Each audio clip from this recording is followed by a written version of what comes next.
Okay, so the next thing we're going to look at is number 12. In cell 08, use a formula to display the word yes if the athlete's longest throw breaks the Olympic record, or display the word no if it does not.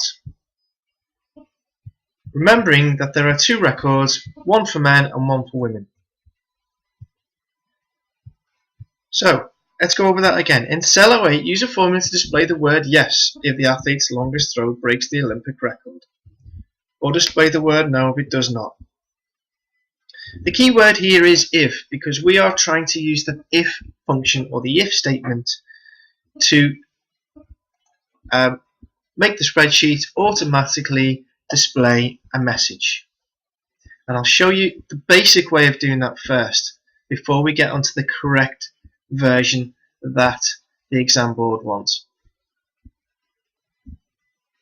Okay, so one way of doing it is by typing, first of all, equals if.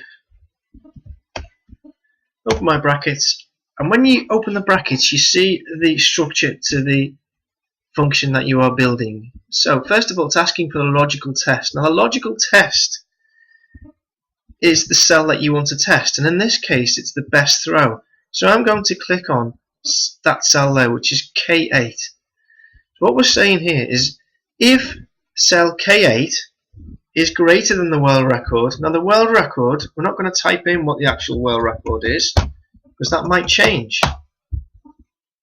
We're going to actually refer to this here. So I'm going to click on cell D3. So if K8 is greater than D3, and if you look here again, just after logical test, it suggests that we put a comma in. You could say that that comma means then. So if K8 is greater than D3, then the value of true is yes. So that's the value that we're going to output. That's the comment we're going to output. And the way you output a comment is by surrounding it in speech marks. So the yes there is surrounded in speech marks. So the Excel knows that that is a comment that I want to output. Okay, I'm going to put another comma in. Now it's highlighted a value if false. Now the value of false, so if it's anything other than greater than D3, then we will put in no. We'll output no. We always close our brackets, and it correctly says no because 85.02 is not greater than the world record. So let's go over that again.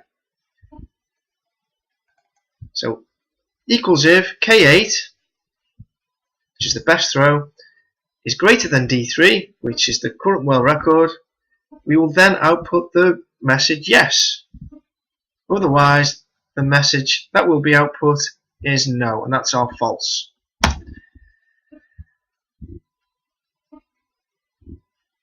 Okay, so what we do now is replicate that down. And we can see that some of the world records are yes. But there is a bit of a problem with this, and that is the some of the contestants are female. And if you refer back to the specification, it says remember that there are two records, one for men and one for women. So there's something we need to do about that. So I'm going to take away my replication for now. And what I'm going to do is next is to show you how to use filters.